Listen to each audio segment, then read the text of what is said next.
Bonsoir à tous, merci de nous rejoindre pour ce webinaire consacré aux nouveautés de la recherche. Pour nous, c'est important d'informer les patients sur ce qui se passe.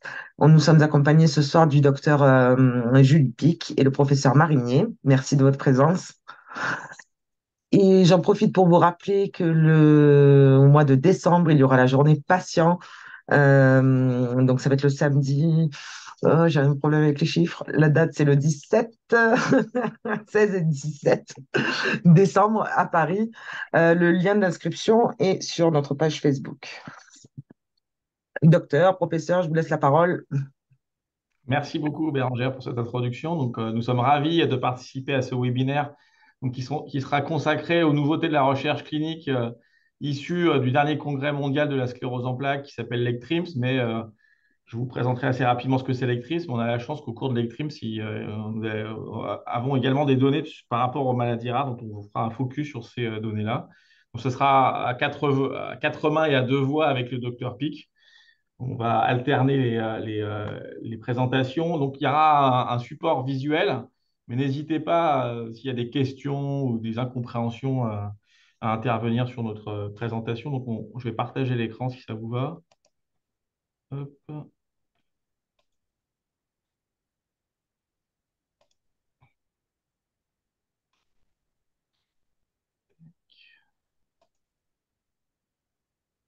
Ouais, attends, je fasse partager. Alors, attends, qu'est-ce que c'est que ça? Vous voyez quoi là? On se voit, nous? Vous voyez l'écran ou pas? Non. Ok. Alors, tac. Ah, c'est bon. Et donc, j'ai fermé le bidule que je vais rouvrir.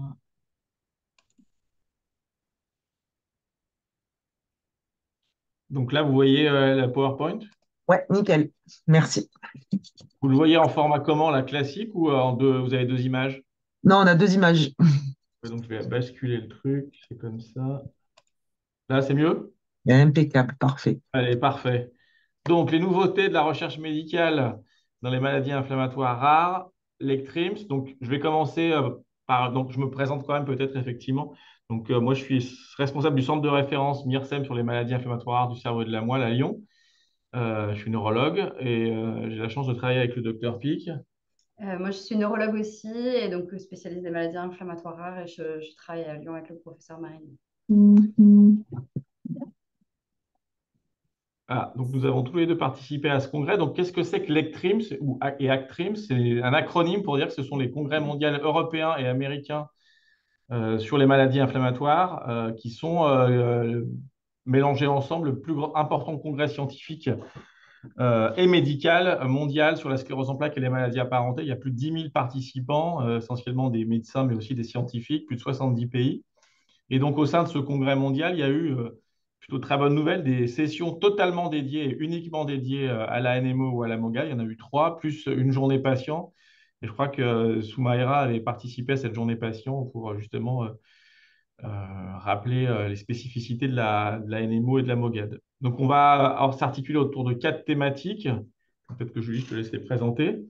Donc, on a choisi d'extraire certaines thématiques de ces trois sessions qui nous ont paru intéressantes à partager avec vous.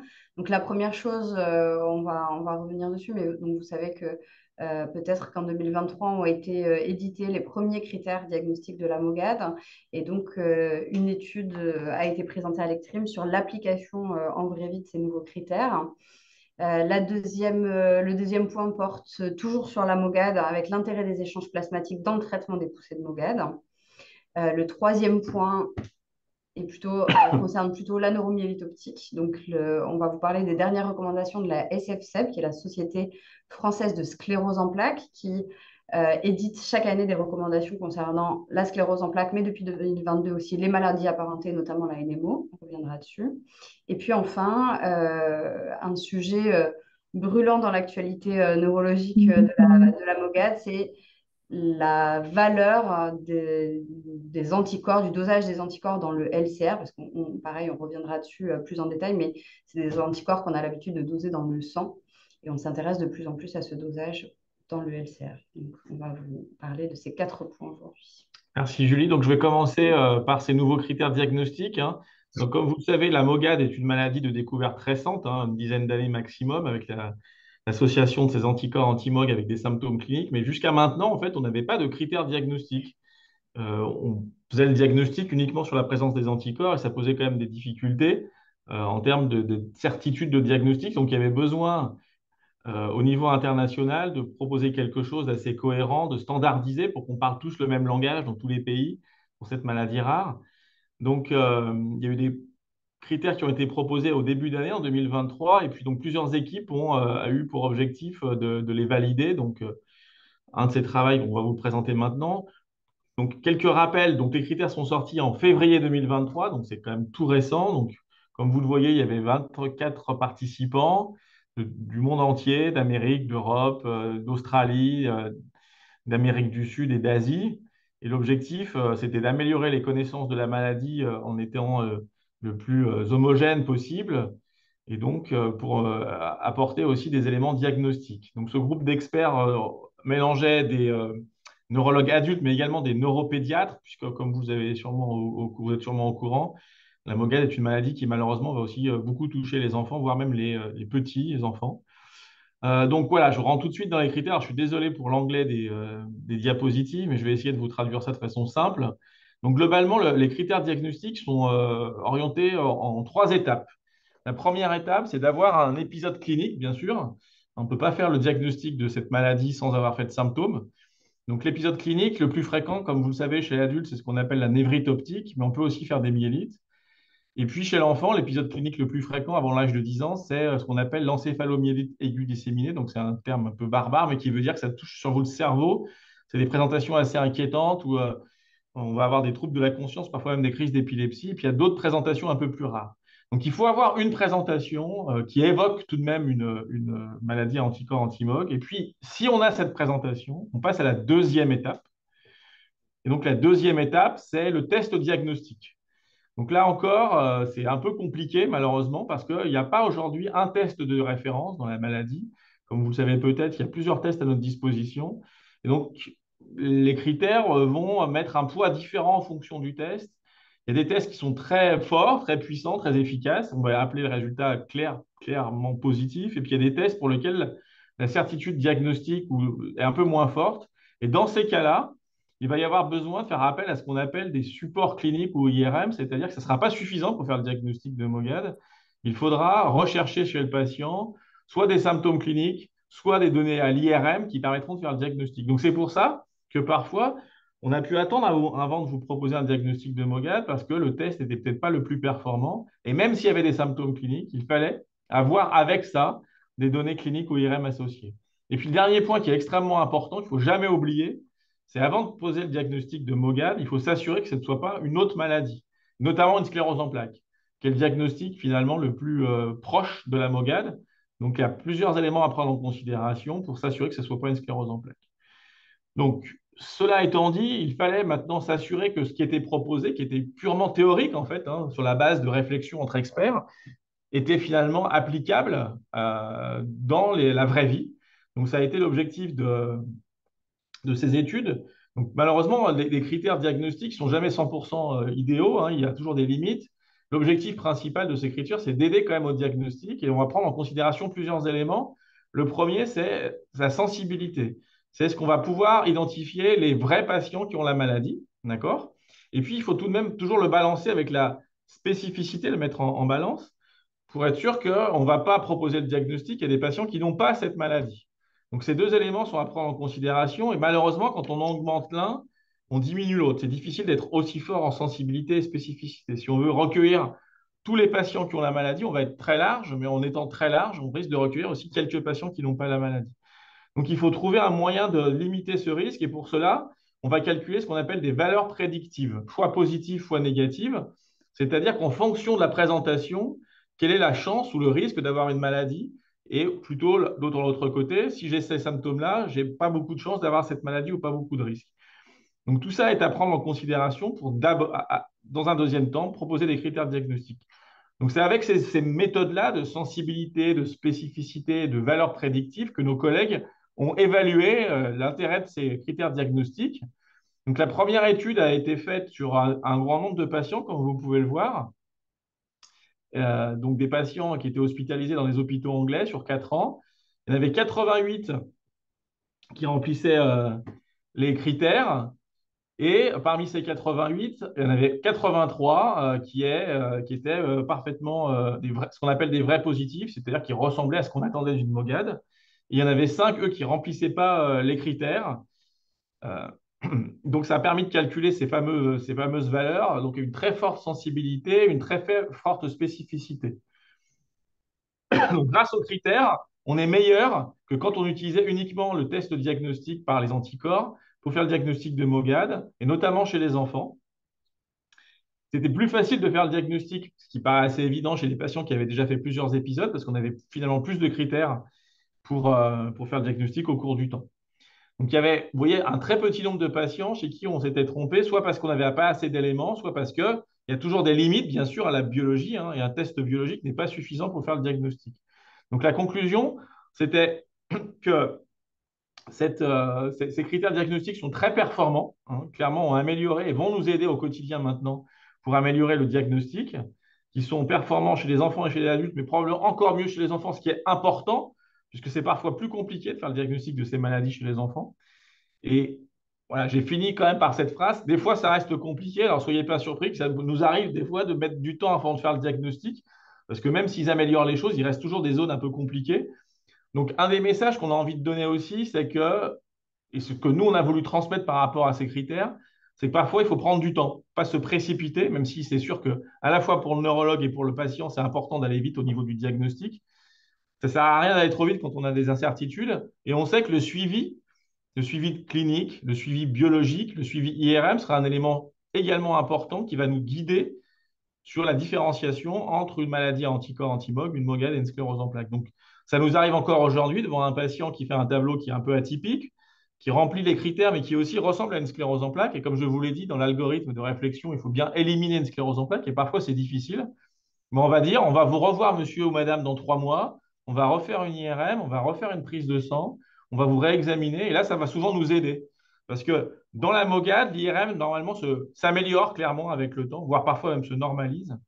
Alors que dans la sclérose en plaques, l'IRM va s'aggraver la plupart du temps. Et donc ça sera un élément très intéressant pour discriminer entre ces deux maladies. Donc la synthèse, c'est que c'est une très grande chance d'avoir ces critères qui vont améliorer la prise en charge des patients, ils vont améliorer la recherche clinique pour cette maladie, mais que ça reste encore parfois un peu compliqué. Alors, je vais passer la parole à Julie pour la deuxième thématique qui est aussi sur la MOGAD. Donc cette fois-ci, on part sur le côté des traitements. Donc après le diagnostic, on s'intéresse au traitement et là particulièrement au traitement des poussées de la MOGAD. Donc vous le savez, hein, la MOGAD, c'est une maladie qu'on a découvert relativement récemment à l'échelle de la médecine, hein, et que finalement on a peu de données disponibles, hein, sur le traitement des poussées, sur qu'est-ce qui marche vraiment sur une poussée, qu'est-ce qu'on peut proposer aux patients. Aujourd'hui, comment on a traité les premiers patients chez qui on a fait ce diagnostic? On s'est servi de ce qu'on savait des autres maladies inflammatoires, de la sclérose en plaques, hein, ça reste notre modèle de maladie inflammatoire, puis de la neuromyélite optique. Ça nous a aidé à proposer des choses dès les premiers diagnostics de maladies aux patients MOGAD, même si on n'avait pas encore de connaissances sur l'efficacité de ces traitements-là. Donc, on utilise deux types de traitements dans les maladies inflammatoires du système nerveux central, hein, donc notamment dans la sclérose en plaques, dans la NMO, mais dans aussi d'autres maladies potentiellement plus rares. Les corticoïdes, donc la corticothérapie, plutôt intraveineuse et à forte dose, ça c'est sûr, pour pouvoir passer ce qu'on appelle la barrière hémato-encéphalique, hein, que les corticoïdes puissent pénétrer le système nerveux central. Et puis le second élément, c'est les échanges plasmatiques. Qu'est-ce qu'on savait jusqu'à maintenant? On sait que la corticothérapie, c'est intéressant dans la MOGAD. On le voit assez facilement finalement et on sait que c'est une maladie qui est extrêmement corticosensible, c'est-à-dire qu'il va avoir dans de nombreux cas une très très bonne sensibilité, une très bonne réponse à la corticothérapie. Et on voit des fois des améliorations qui sont spectaculaires au bout de la perfusion de corticoïdes. La nouveauté de 2023, c'est qu'on est allé un petit peu plus loin. Donc là, je vous parle d'une étude qui n'a pas été présentée à l'ECRIMS, mais qui me paraissait intéressante pour introduire le sujet. C'est une étude française, hein, qu'on a menée avec l'équipe de Marseille, euh, au cours de laquelle on s'est intéressé à l'impact du délai d'introduction de la corticothérapie. On pressentait, et c'est quelque chose qu'on sait pour la NMO de manière scientifiquement rigoureuse, on pressentait que le délai d'introduction des corticoïdes avait un impact sur la récupération visuelle. Et ça, on a réussi à le montrer par cette étude. Et on a montré donc que la prise en charge de la poussée, c'est une urgence. Ce n'est pas une urgence en termes de minutes, en termes de 1 heure, 2 heures, mais c'est une urgence en termes de jours. Il faut introduire ces corticoïdes le plus rapidement possible quand on a la conviction qu'il y a une poussée clinique. Même si ces corticoïdes ils sont très efficaces, un certain nombre de patients quand même récupèrent mal. Et donc, c'est là qu'on se dit qu'est-ce qu'on peut proposer de plus et notamment, est-ce que les échanges plasmatiques peuvent être intéressants? On sait notamment qu'ils sont extrêmement intéressants dans la neuromyélite optique et dans la neuromyélite optique, on les fait extrêmement tôt dans la prise en charge de la maladie, presque aussitôt que la corticothérapie. Donc, les échanges plasmatiques, c'est quoi? Pour ceux qui ne connaissent pas bien, c'est un système d'épuration du sang, un peu sur un modèle de dialyse, mais qui, là, a pour but d'éliminer les cellules inflammatoires et les molécules inflammatoires du sang, pour chasser toute l'inflammation qui est en train d'attaquer le système nerveux central.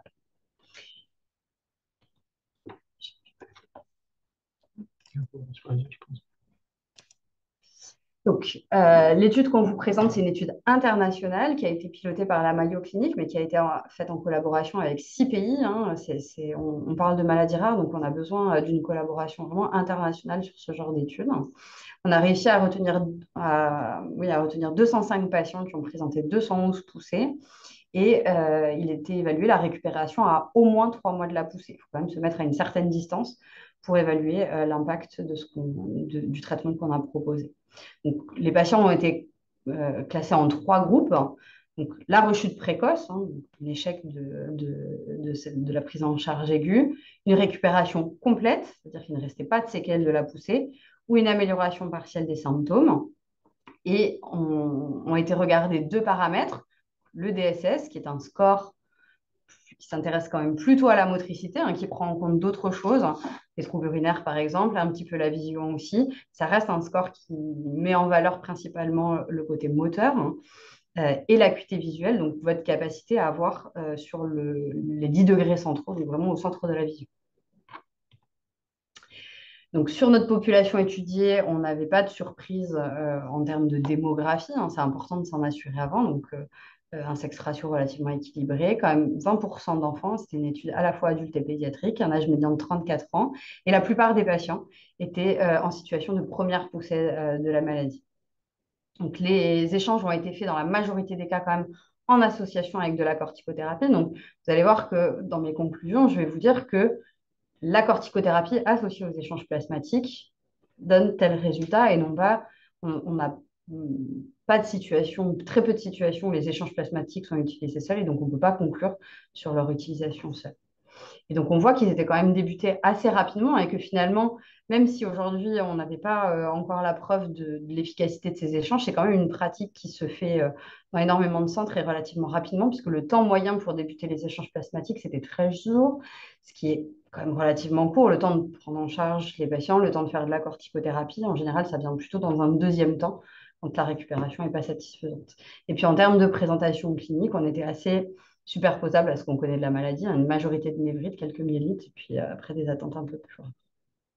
Donc sur les résultats, on voit que déjà, la première information, je pense, c'est que presque la moitié des patients ont une récupération totale. Donc on reste quand même sur une maladie, ça c'est important de le redire, qui souvent récupère quand même globalement bien. On avait une amélioration partielle, hein, qui était encore plus importante, hein, chez pratiquement tous les patients, environ 95% des patients, et des rechutes qui étaient finalement assez rares. Ce qu'on voit, c'est que sur l'évolution des symptômes, hein, donc là, je vous ai mis les scores de DSS que vous ne connaissez pas, mais c'était juste pour vous illustrer le fait que, au pire de la poussée et juste avant les échanges plasmatiques, on avait une gêne avec des symptômes et notamment des problèmes de marche qui étaient relativement importants et qu'on finit à 1, c'est-à-dire des symptômes mais qui n'entravent pas la vie quotidienne et qui n'entravent pas l'autonomie. Le deuxième élément évalué, donc je vous ai dit, c'était l'acuité visuelle, hein, donc moins d'un dixième, donc c'est vraiment une gêne visuelle extrêmement importante au pire de la poussée, et la plupart des patients, quasiment tous les patients récupèrent 10 dixièmes, donc une acuité visuelle normale. Alors l'acuité visuelle, c'est pas parfait, hein, on sait que ça reflète pas toute la vision. Le champ visuel est important.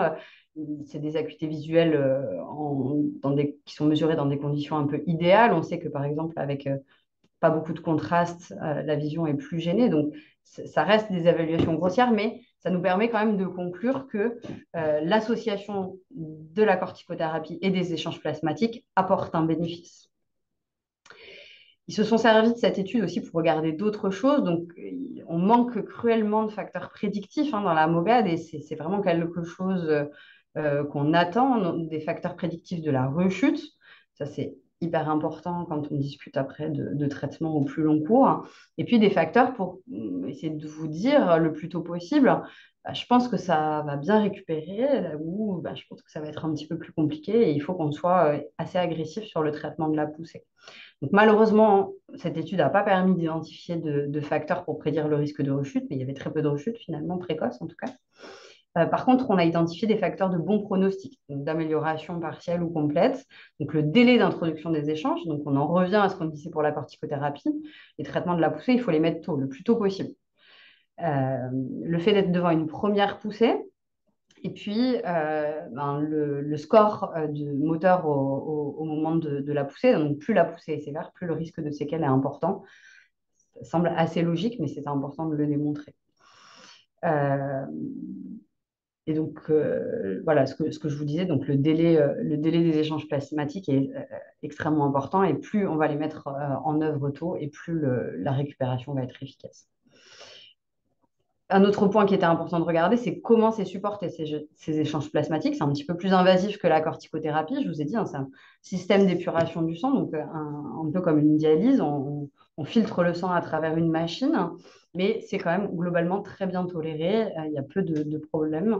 Et surtout, le principal symptôme, c'est que ça fait baisser un petit peu la tension au décours. Donc, les patients sont très fatigués. Ils peuvent faire un petit peu des malaises par baisse de tension. Mais ça se fait en milieu hospitalier la plupart du temps. Donc, de toute façon, vous êtes surveillé quand on vous propose ce genre de prise en charge. Qu'est-ce qu'on retient de cette étude? Déjà que les poussées, elles récupèrent le plus souvent très bien. Donc, je pense que ça, c'est une information importante et positive qu'il faut avoir en tête. Que les corticoïdes, c'est extrêmement important parce que la maladie est très sensible à la corticothérapie, mais que si finalement cette corticothérapie ne permet pas une amélioration rapide et satisfaisante des symptômes, il ne faut pas hésiter à mettre en œuvre des échanges plasmatiques qui semblent extrêmement intéressants. Et laisser laisser sa chance à la corticothérapie de faire son effet, mais pas attendre trop non plus pour proposer des échanges plasmatiques, puisque plus on les introduit tôt finalement, et plus les chances de récupération sont importantes. Voilà, je vais redonner la parole à Romain sur Ouais, l'intérêt. merci Julie. C'était une étude très. On en reparlera peut-être à la fin dans la discussion, mais comme vous le savez, la MOGAD étant une maladie récente, on manquait cruellement de données. Alors, on faisait un peu ce qu'on faisait déjà avant avec la NMO, mais on n'était pas sûr que ce soit intéressant. On l'a clairement démontré, d'une part, grâce à une belle étude portée par l'équipe de Marseille, que la corticothérapie était efficace et plus tôt on la faisait, plus elle était efficace sur la chance de récupération. Et ça semble être la même chose avec les échanges plasmatiques. Donc, le message, je pense qu'il faut que vous reteniez par ces deux études, c'est qu'une poussée de MOGAD, c'est aussi une urgence, alors, pas en termes de minutes ni d'heures, mais de jours, et que plus on va le traiter vite, et plus on a de chances de bien récupérer, même si, ça c'est un élément important, que vous le savez aussi, je pense déjà, c'est que la MOGAD est en général beaucoup moins méchante que la NMO. Vous avez vu que le pourcentage de patients qui récupèrent est beaucoup plus important que ce qu'on peut attendre d'une maladie comme la NMO. Donc ça, c'est un autre message qu'on savait déjà, mais qu'il fallait valider sur une grande échelle. Donc moi, je vais vous parler de quelque chose qui est un peu plus compliqué, mais qui est important à discuter. C'est que, donc, je vous ai parlé des critères diagnostiques. Ce que je ne vous ai pas dit, c'est que dans les critères diagnostiques, on faisait le diagnostic de MOGAD avec une prise de sang.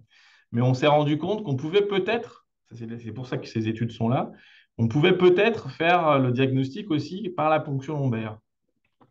Donc, on ne sait pas trop encore aujourd'hui si c'est un intérêt. C'est venu en fait de nos collègues italiens qui avaient trouvé dans un petit nombre de patients que dans certains cas, on n'avait pas des anticorps dans le sang, on avait uniquement dans la ponction lombaire. Donc la question était de savoir, en fait, de répondre à deux questions. Est-ce que quand ces anticorps sont dans le sang, dans la ponction lombaire, pardon, c'est aussi intéressant sur le plan diagnostic? Et puis est-ce que ça peut apporter quelque chose de supplémentaire finalement hein, de regarder s'ils sont sur le plan dans le liquide cérébrospinal, dans la ponction lombaire, chez les patients qui sont aussi positifs. Donc, il y a plusieurs études qui ont été faites. Euh, donc, celle-ci là dont on vous fait le rapport, où il y avait un nombre de patients qui n'était pas très important, hein, 31 patients, mais il y avait quand même globalement une vraie tendance à dire que les patients qui avaient ces anticorps dans le LCR, bah, c'était un peu la même chose finalement que les patients qui ont des anticorps dans le sang. Ils ressemblaient à ce qu'on attendait d'une MOGAD. Peut-être quand même quelques éléments un peu différentiels. Ils avaient plus de risque de faire une atteinte de la moelle épinière, des poussées peut-être un peu plus sévères. Mais bon, c'était sur un petit nombre de patients.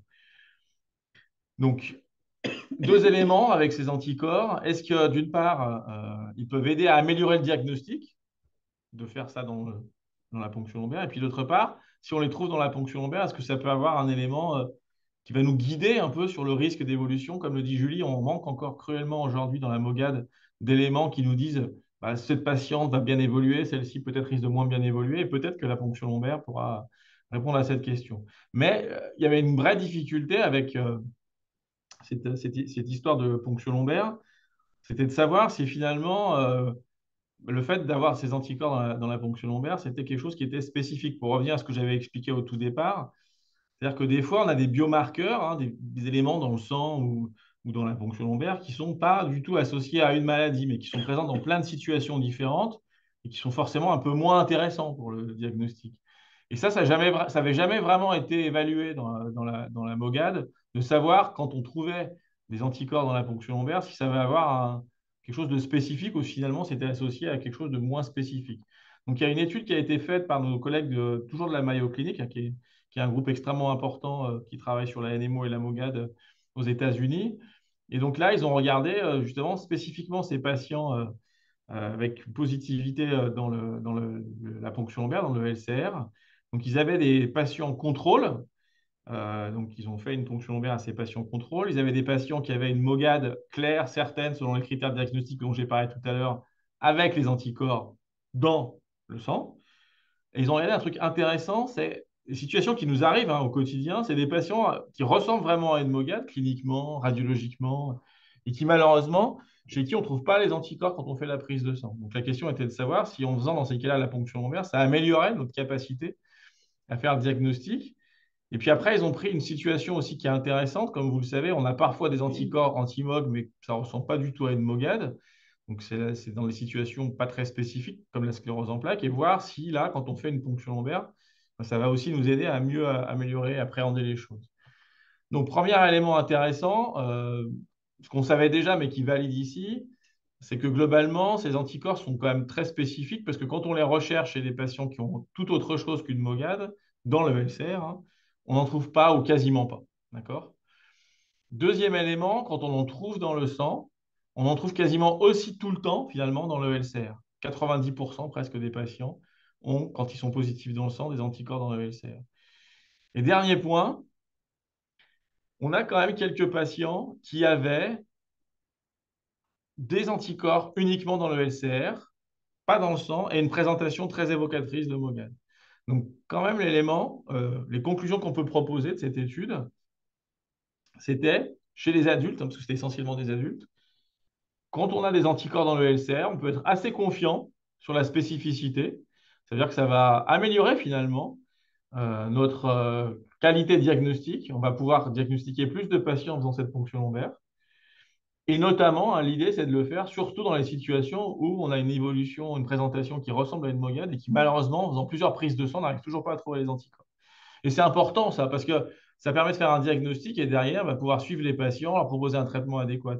Et si on n'avait pas fait ces anticorps dans le LCR, on aurait dit bah, ça ressemble à une MOGAD, mais on ne sait pas trop, il n'y a pas d'anticorps, vous ne remplissez pas les critères, donc on ne va pas trop savoir comment faire pour vous traiter. Donc bien sûr, il faut rester prudent, hein. La spécificité, elle n'était pas de 100%, comme vous avez vu. On avait des situations où on pouvait en trouver ces anticorps dans des maladies qui n'étaient pas une MOGAD, mais globalement, c'est un élément important sur le diagnostic. Alors, il y a une autre étude qui va un peu complexifier les choses, qui a été faite par des collègues cette fois-ci espagnols, mais uniquement pédiatres, et qui avait à peu près les mêmes objectifs, hein, de regarder finalement, est-ce que c'était fréquent, cette fait d'avoir des anticorps dans le LCR, et quand c'était présent, à quoi ça ressemblait chez les enfants. Donc, ils ont fait un peu la même chose, hein. Ils ont fait des prises de sang, ils ont suivi les patients. Donc, beaucoup d'enfants, vous voyez, il y avait plusieurs groupes de patients, hein, soit qu'ils avaient une maladie qu'on appelle inflammatoire, hein, donc c'est-à-dire souvent une névrite optique ou une atteinte de la moelle épinière, des patients qui avaient une encéphalite, une inflammation du cerveau, qui peut être soit auto-immune, soit des fois infectieuse, et puis des patients contrôle, on va dire, qui n'avaient pas ces maladies. Donc, de façon pas très surprenante, il y avait quand même un nombre important, comme vous le voyez, de patients positifs pour les anticorps anti-MOG quand il y avait un épisode inflammatoire. Ça veut dire que chez les enfants, il y a souvent des anticorps anti-MOG dans ces maladies inflammatoires. Ils ont trouvé aussi chez les patients avec une encéphalite, hein, on sait que, alors c'est moins fréquent, comme vous le voyez, mais que ça peut être une cause rare d'encéphalite. Et puis, ils n'ont trouvé pas dans les maladies dites non inflammatoires. Donc, clairement, la conclusion, c'est que ces anticorps sont associés à une maladie auto-immune inflammatoire. Ensuite, ils ont regardé cette histoire de positivité dans le LCR. Et là, ce qu'ils se sont rendus compte, c'est que globalement, le taux de double positif restait important, hein. Chez les adultes, c'était 90%, chez les enfants, c'est 60%. Mais par contre, là, à la différence des adultes, il y avait un nombre de pourcentages uniquement présents dans le LCR qui était relativement faible, euh, plus rare que chez les adultes. Et quand il était présent, par contre, malheureusement, pour complexifier un peu les choses, il semblait associer un diagnostic plutôt de sclérose en plaques de l'enfant. Donc restons prudents, parce que la sclérose en plaques de l'enfant, c'est des formes un peu particulières. Donc là, la conclusion de tout ça, c'est que chez l'enfant, encore une fois, si vous avez des anticorps anti-MOG, ce n'est pas n'importe quoi, hein, c'est une maladie inflammatoire dans le LCR. Que le fait d'être positif dans les deux situations, finalement, c'est assez fréquent et que des positifs uniquement dans le LCR, c'est très rare. Et quand c'est ces situations-là, c'est plus compliqué au niveau de diagnostic.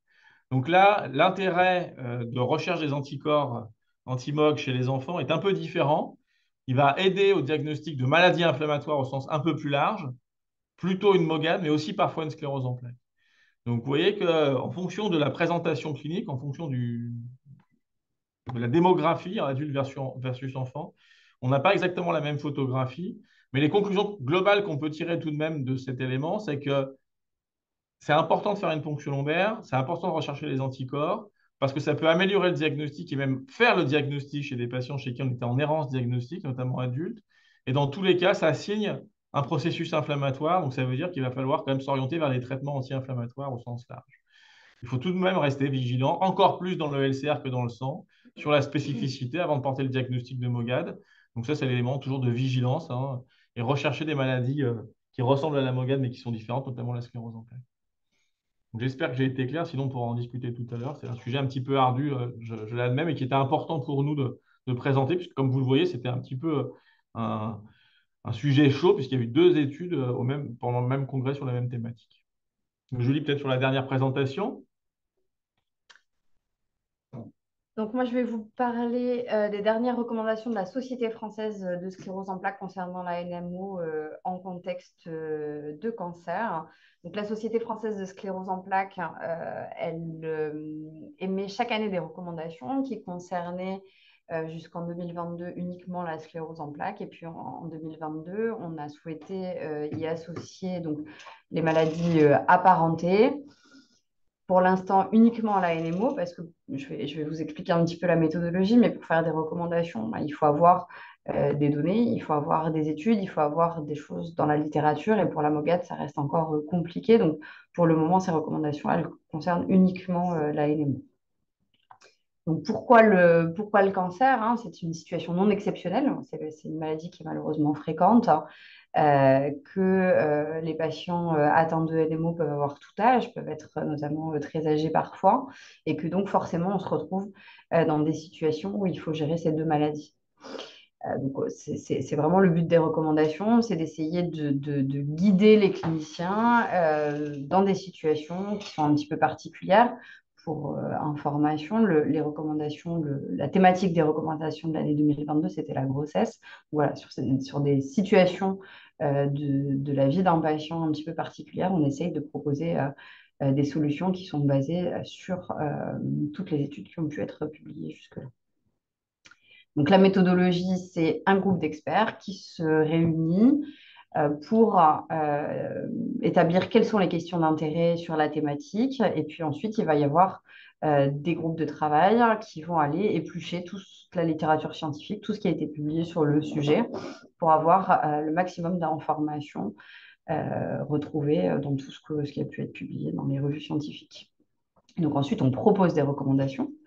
Un groupe se réunit pour, à partir de ça, proposer des recommandations. Et puis ces recommandations sont votées par un groupe plus large, composé pour les recommandations de la SFCEP, de neurologues, mais aussi de médecins rééducateurs et de médecins qui sont de tout type d'exercice. C'est-à-dire qu'il y a des médecins libéraux, des médecins hospitaliers, hospitaliers CHU ou d'hôpitaux généraux. Donc vraiment, on essaie d'être représentatif de l'ensemble des praticiens qui peuvent prendre en charge des patients LMO. Qu'est-ce qu'on retient de ces recommandations sur le cancer? La première chose qui me paraît importante à dire, c'est que la NMO n'augmente pas le risque de cancer, hein. La maladie en elle-même ne va pas augmenter le risque de développer un cancer au cours du suivi. Le deuxième élément qui est extrêmement important et qui est vraiment un point de vigilance dès qu'un médicament est commercialisé, c'est que les traitements qui sont actuellement les plus utilisés, donc le rituximab et puis les 3 nouveaux traitements qui ont reçu une autorisation dans la maladie, donc l'éculizumab, le satralizumab et l'inibilizumab, n'augmentent pas le risque de cancer. Pas de signal particulier. Et donc, il n'y a pas de dépistage systématique à faire sous ces traitements-là, ni avant l'instauration, ni au cours du suivi. Donc ça, c'est un message qui est très important. Le dernier message, c'est qu'on est un petit peu plus vigilant sur des traitements qui sont plus anciens, notamment sur l'azatioprine, donc l'Immurel, c'est un médicament qu'on connaît extrêmement bien, sur lequel il y a énormément de données scientifiques, parce que c'est un médicament qui existe depuis de très, très nombreuses années. On sait que on a pour le coup un petit signal en termes de cancer dermatologique et gynécologique qui sont liés un petit peu à la même chose, qui est un virus particulier, qui est le papillomavirus, le virus HPV, qui peut donner à la fois des lésions du col de l'utérus et à la fois des lésions cutanées. Et on sait qu'il faut être un petit peu vigilant sur ce risque-là sous Immurel, sous azatioprine. Donc c'est un traitement qu'on peut donner pendant de très nombreuses années, mais qu'on essaye quand même de limiter dans le temps, et puis sous couvert d'une surveillance vigilante. Le deuxième, c'est le mycophénolate mofétyle, le CELCEPT. Là, le signal, il est uniquement dermatologique et pareil, on essaie d'être vigilant chez les patients qui sont traités au long cours par ce traitement, mais le signal est moins fort qu'avec l'autre traitement.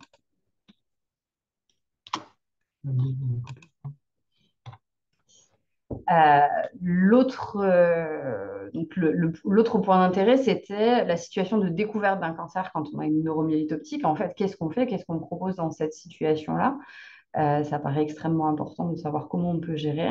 Donc, la première chose, c'est de consacrer un temps dédié de consultation, d'hospitalisation de jour, enfin, peu importe la manière dont vous êtes suivi, mais qui est un temps dédié pour discuter de ça avec votre neurologue, de dire, on m'a diagnostiqué un cancer, je vous en parle, et on décide ensemble qu'est-ce qu'il faut faire pour la neuromyélite optique. Il faut absolument se parler entre médecins. La collaboration multidisciplinaire, elle est hyper importante avec le cancérologue, avec le spécialiste de l'organe qui sera touché par le cancer. On ne peut pas faire des choses chacun dans notre coin. Il faut absolument en discuter de manière collégiale pour proposer la meilleure prise en charge possible aux patients. Et donc, il faut absolument discuter de la stratégie thérapeutique, de dire, on a découvert un cancer, il va être proposé une prise en charge, de la chimiothérapie, de la radiothérapie, d'autres thérapies plus innovantes. À ce moment-là, qu'est-ce qu'on fait du traitement de la NMO? Est-ce qu'il faut le conserver? Parce que, pourquoi cette question? Ça peut ne pas paraître évident.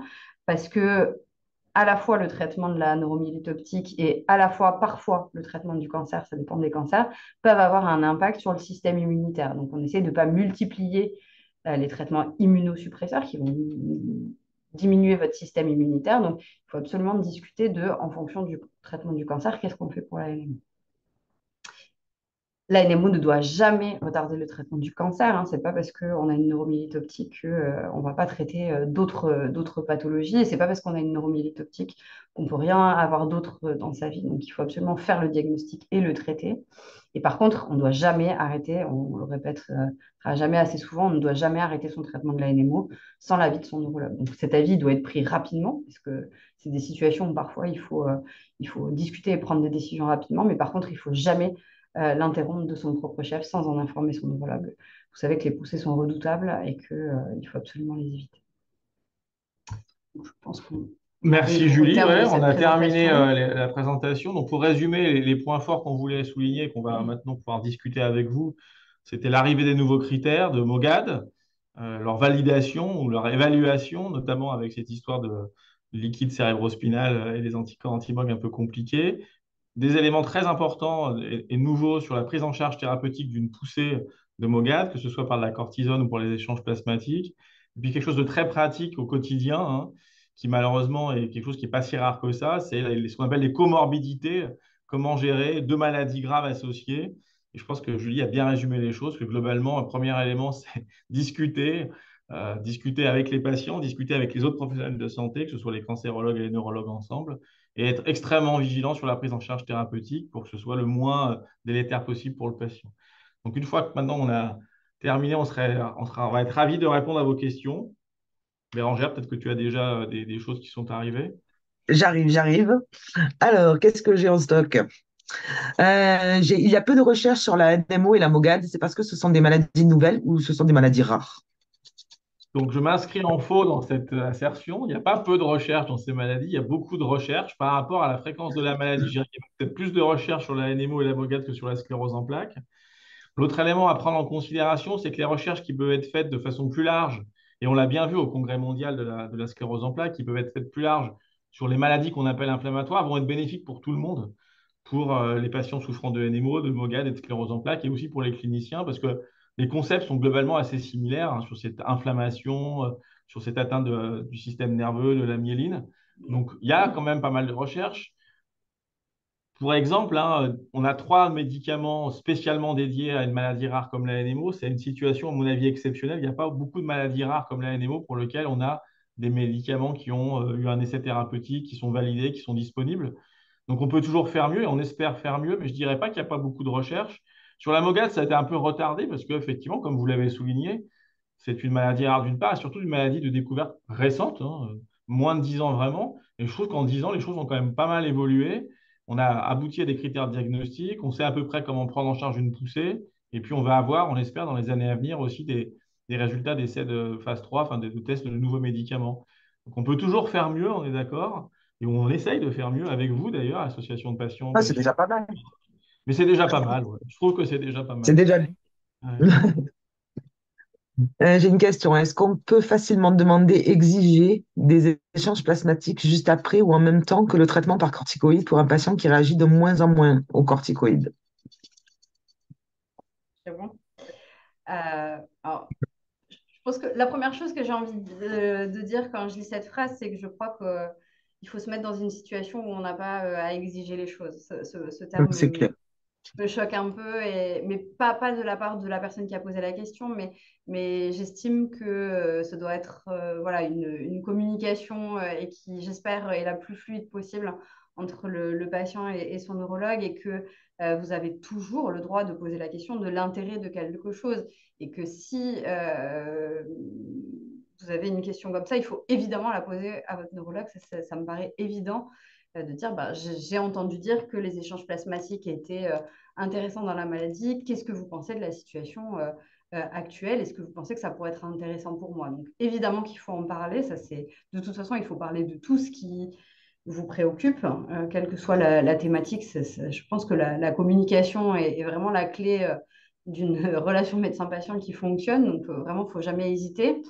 Et après, c'est une discussion, c'est une réponse qui ne peut pas être universelle, c'est-à-dire que chaque situation va nous faire dire on préfère faire des corticoïdes, on préfère faire des échanges plasmatiques, on préfère faire les deux dans tel ordre, de telle façon, parce qu'on a des éléments. Mais ça, c'est important qu'on vous l'explique, qu'on l'explique aux patients et non pas qu'on se justifie, mais qu'on explique pourquoi on fait les choses et pourquoi on a tel ou tel avis sur le traitement. Donc ça, il faut toujours poser la question et il faut toujours avoir une réponse. C'est extrêmement Mais je pense important. que c'est intéressant, cette question, même si elle est effectivement un peu provocante ou provocatrice. Mhm. C'est que, vous le savez, hein, globalement, dans des situations de souffrance, quand on est atteint d'une maladie rare, souvent on est plus expert que le médecin qui va s'occuper de nous, hein. Notamment le médecin généraliste, l'urgentiste. Vous connaissez souvent mieux votre maladie que lui le connaît. Donc, Exiger, non, mais par contre, informer en disant bah, j'ai cru comprendre parce que j'ai fait un webinaire sur la recherche que les échanges plasmatiques étaient intéressants. C'est important aussi de vous montrer que vous êtes intéressé dans votre maladie, que vous avez appris des choses et que vous voulez le partager. Moi, je ne serais jamais choqué ou embêté si un patient me dit mais qu'est-ce que vous pensez de ça? Comment on fait pour qu'on ferait ça? Au contraire, soit je ne connais pas et je lui dis bah, j'ai pas été au courant de ça, je vais me renseigner. Soit si je connais, je vais lui donner mon avis en disant bah oui, ça me semble être une bonne idée ou non, je ne le fais pas. Pourquoi je ne le fais pas en étant pédagogique? Mais cette interaction-là, elle est importante. La question sur merci d'avoir répondu si gentiment. Est-ce qu'il y a un intérêt à ce que la bande des séronégatifs là, qui sont classés NMO séronégatifs se refassent tester? Alors, je dirais oui, bien sûr, parce que globalement, aujourd'hui, ce groupe des séronégatifs est très clairement un groupe qu'on appelle hétérogène, différent. Au sein de ce groupe, il y a probablement des maladies différentes. Il y a probablement des vrais NMO, aquaporine 4, chez lesquels on n'a pas réussi pour des raisons techniques à faire le diagnostic. Il y a peut-être des patients qui ont ces fameux MOG dans le LCR. Donc, j'inviterais À, à faire des aller voir le ponctions lombaires, neurologue. moi je ne sais pas. Je ne C'est dis pas à gentil. faire une ponction lombaire, mais peut-être à essayer de récupérer du matériel parce qu'on essaye aussi de garder du matériel biologique pour ne pas le refaire, justement. Donc, on peut, nous, avoir, parce qu'on a des banques de prélèvements où on peut retester, justement, parce qu'on a des fois des nouveaux biomarqueurs. Et puis, c'est une des priorités de recherche, justement, c'est essayer d'identifier chez ces patients dits séronégatifs, alors soit un nouvel anticorps, soit un autre marqueur qui permet de mieux comprendre les mécanismes, éventuellement de comprendre si c'est une nouvelle maladie, mais même si on ne trouve pas de nouveaux biomarqueurs, diagnostic au moins de mieux comprendre pour mieux traiter. Parce que la difficulté, au-delà de l'absence de diagnostic bien clair dans ces séronégatifs, c'est aussi, malheureusement, pour revenir à la question initiale, il n'y a pas assez de recherche. C'est vrai que probablement, il n'y a pas assez de recherche dans la NMO séronégative pour une raison assez simple. C'est un, c'est rare, et puis deux, ça manque d'une définition très claire, quoi. Mm. Beaucoup moins de données à proposer sur comment traiter, combien de temps traiter, avec quoi traiter. Et donc, un des objectifs d'un groupe de travail international qui va proposer des nouveaux critères diagnostiques, ce sera de mieux évaluer, de mieux définir, de mieux caractériser cette NMO séronégative pour améliorer la recherche dans cette situation particulière et aussi pour améliorer derrière la mise en route d'essais thérapeutiques et de la prise en charge des patients. Prochaine question. Est-il raisonnable de demeurer sans traitement si on est NMO séronégatif et négatif MOG? Ah ben voilà, ça c'est ce qu'on vient de dire. C'est le dilemme. Question qui est compliquée, hein. Ouais, ouais. Pour les raisons qu'on vient de donner, c'est que probablement ce groupe de homo séronégatifs, il est très hétérogène. Je pense que c'est tout à fait déraisonnable de rester sans traitement si on a un profil qui ressemble à la NMO-AQP4. On a vraiment des patients, encore une fois, probablement pour des limites techniques ou autres, qui ressemblent, qui ont des symptômes, une imagerie, des choses qui sont très, très évocateurs d'aquaporine 4. Et dans ces cas-là, il me semble extrêmement déraisonnable de rester sans traitement. Et en général, on propose toujours un traitement dans ces situations-là. Sur le reste, c'est une discussion. Et c'est une discussion qui est compliquée. C'est une discussion qui dépend de beaucoup de choses, hein, qui dépend de est-ce qu'on a fait un seul épisode, plusieurs épisodes, est-ce qu'il y a d'autres marqueurs qui nous font penser que ça peut être quelque chose de chronique. Donc c'est vraiment une discussion c'est pas une réponse qui peut être générique et c'est vraiment une discussion au cas par cas en fonction de la situation qu'il faut absolument avoir avec votre neurologue. Et on ne peut pas vous répondre de manière universelle. Et surtout, un autre élément, c'est quel traitement aussi. Parce que finalement, dans ces situations-là, on est souvent embêté pour classifier la maladie et donc pour proposer le traitement le plus adapté. Donc ça, c'est vraiment de la discussion au cas par cas. Et pour revenir par rapport à la question qui est un peu plus spécifique, mais qui est la même, c'est-à-dire quand on a des résultats négatifs, est-ce qu'il faut refaire les tests? La réponse est oui, hein, clairement. Il y a plusieurs éléments de réponse à ça.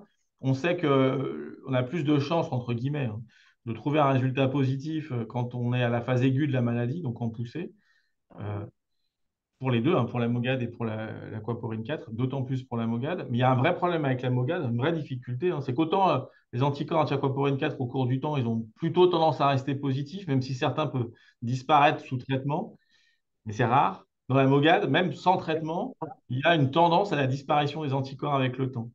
Et donc, le message fort aussi des critères diagnostiques, c'est que ces critères sont applicables au moment de l'épisode, au moment du début de la maladie. Si vous faites le test diagnostic 6 mois, 1 an, 2 ans après le début de la maladie, il y a entre 20 et 30% des patients qui n'auront plus d'anticorps. Alors qu'ils ont vraiment une mogade, hein, clairement, mais l'anticorps a disparu. Et ça pose quand même des difficultés sur le plan diagnostic. Donc, un des messages aussi sur lequel il faut insister, c'est ben voilà, il faut faire le test de façon précoce dans l'histoire de la maladie parce qu'on sait qu'il peut se négative. Alors, il y a quelques cas où ça peut fluctuer. Pardon? C'était ma question suivante. Ouais. Sur les patients qui redeviennent négatifs. Dans la NMO aussi, on redevient négatif ou non, ils sont C'est là possible. C'est Ah, c'est possible. Il y possible. a, il y a 2 études qui sont sorties récemment qui montrent que pour l'une, dans 10% des cas, pour l'autre, dans 30% des cas, on peut avoir une disparition des anticorps anti-aquaporine 4 sous traitement, que ce soit le rituximab ou les immunosuppresseurs. Mais malheureusement, dans ces études, il était montré que quand le traitement était arrêté pour des raisons X ou Y, hein, souvent parce Ça que revenait. ça revenait, quoi. Donc, ça permet de bloquer le système, ce qui est plutôt une bonne nouvelle, mais ça ne permet pas de guérir de la maladie, quoi, la disparition des anticorps. Non, mais on est sur la bonne piste déjà. Si on arrive à la bloquer, c'est pas mal.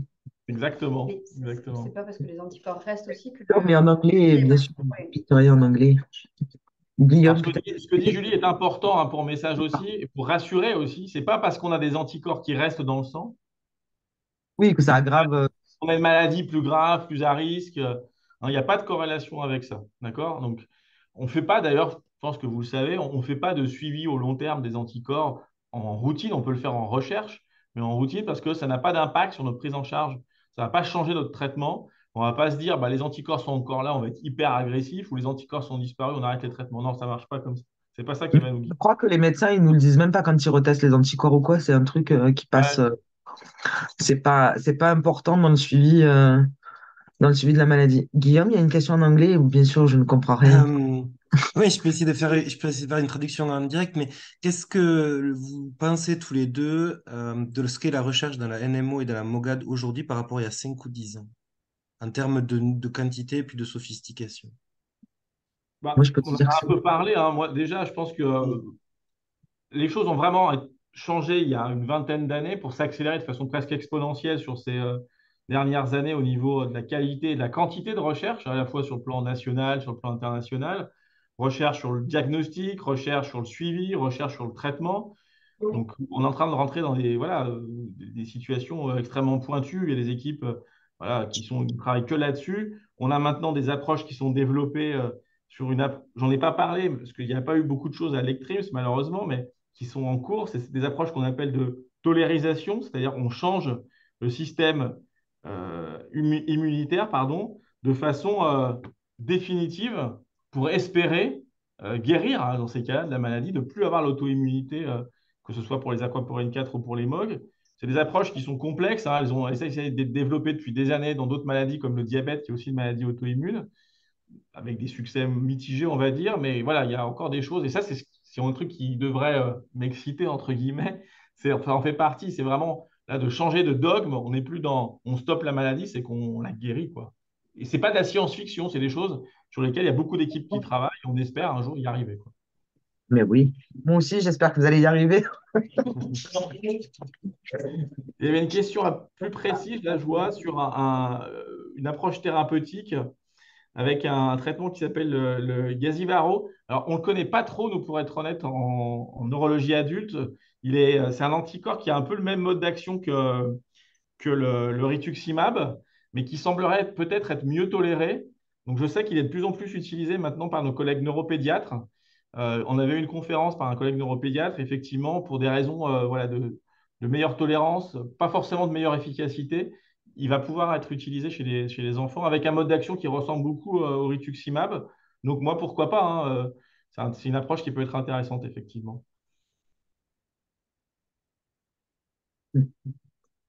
Je me mélange les crayons, j'arrive, hein. Ah oui, est-ce que vous pouvez nous rappeler, pour les études, il y a des patients qui sont revenus avec nous suite au dernier webinaire qu'on a fait avec vous sur la participation aux essais cliniques. Comment ça se passe pour savoir s'il y a des essais cliniques et comment y participer?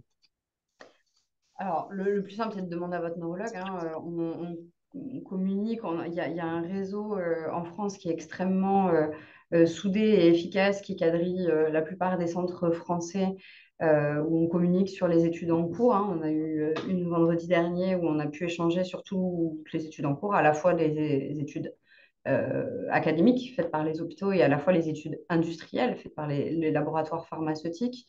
Donc, il y a vraiment une communication qui est efficace là-dessus auprès de tous les centres qui font de la neurologie inflammatoire. Après, effectivement, ces études, surtout pour les maladies rares, ne sont pas présentes dans tous les centres, mais vous pouvez toujours interroger votre neurologue sur des études vous concernant en disant est-ce qu'il y a un autre centre, je suis prêt à me déplacer, à aller à Paris, à Lyon, à Toulouse. En ce moment, il y a des études. Enfin, ça dépend de la thématique.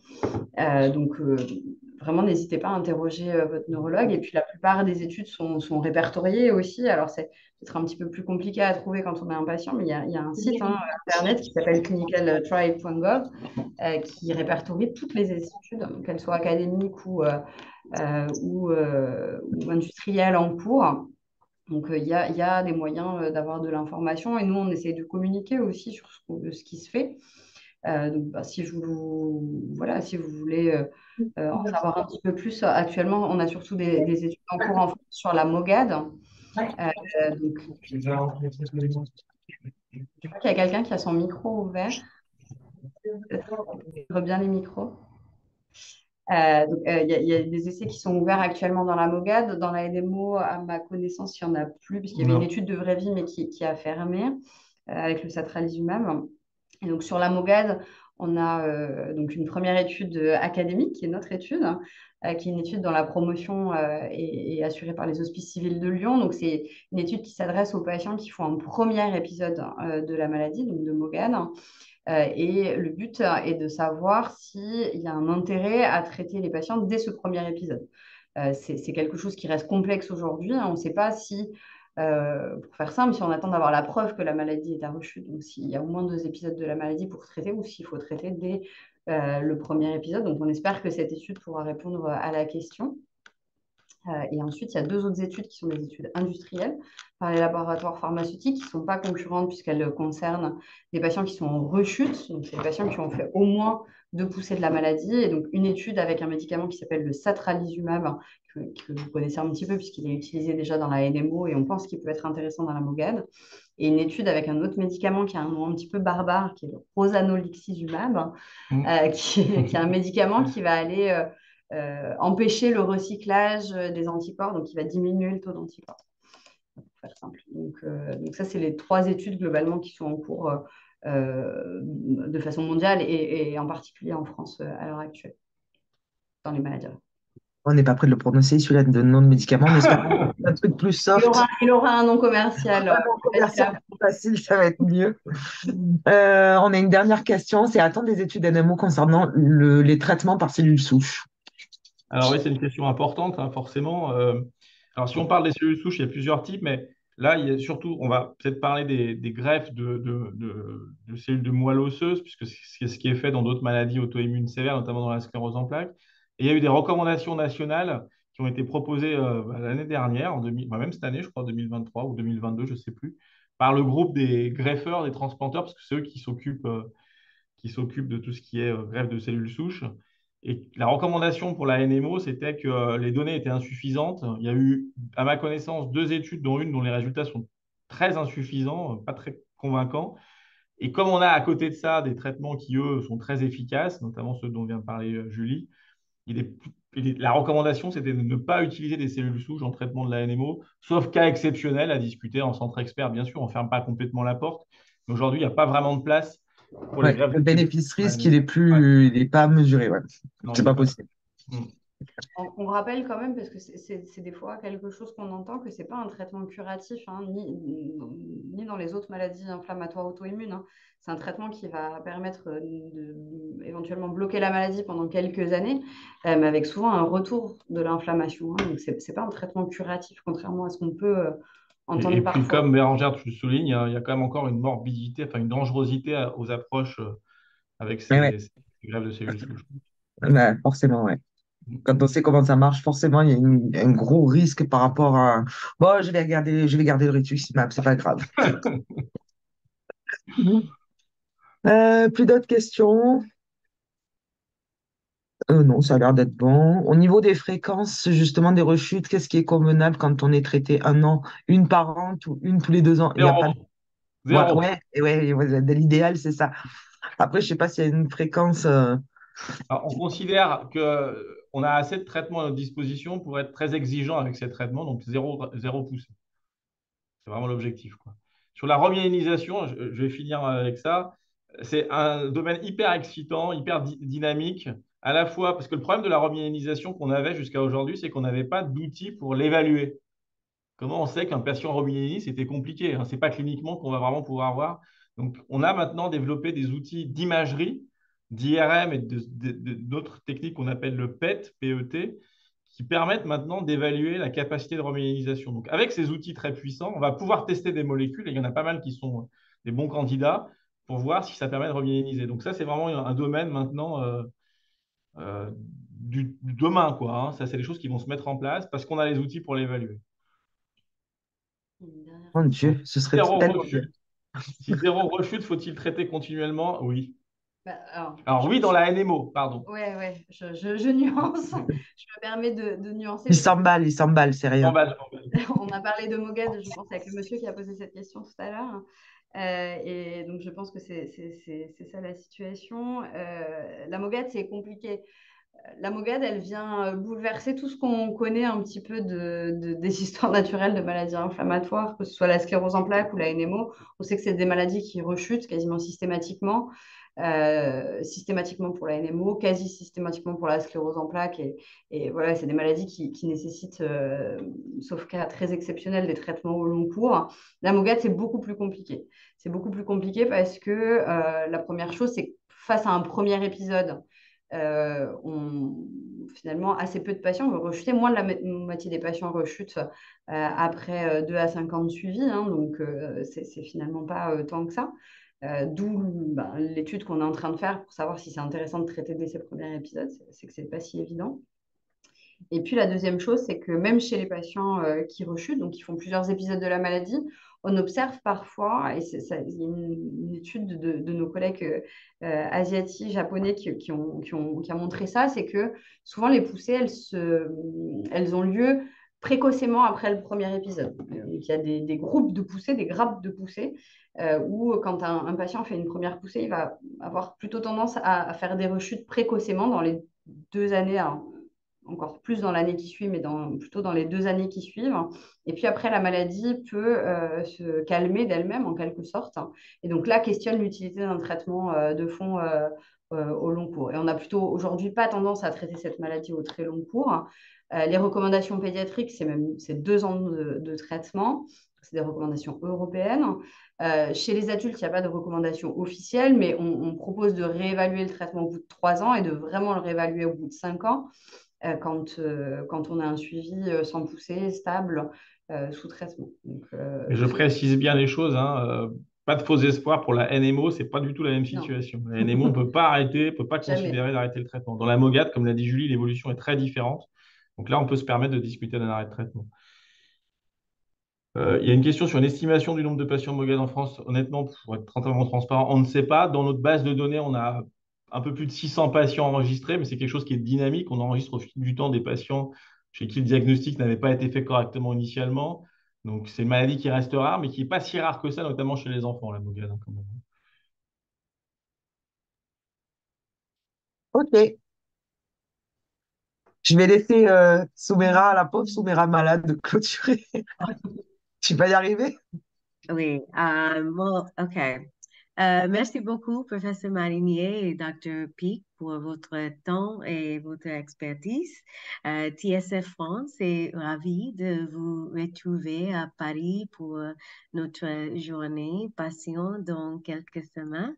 Et aussi, Bérangère, merci beaucoup. You're top. Oui, bien sûr. Oui, c'était un très bon webinaire avec beaucoup de great information. Merci Merci beaucoup. beaucoup. Merci beaucoup. À Au bientôt. revoir. À tout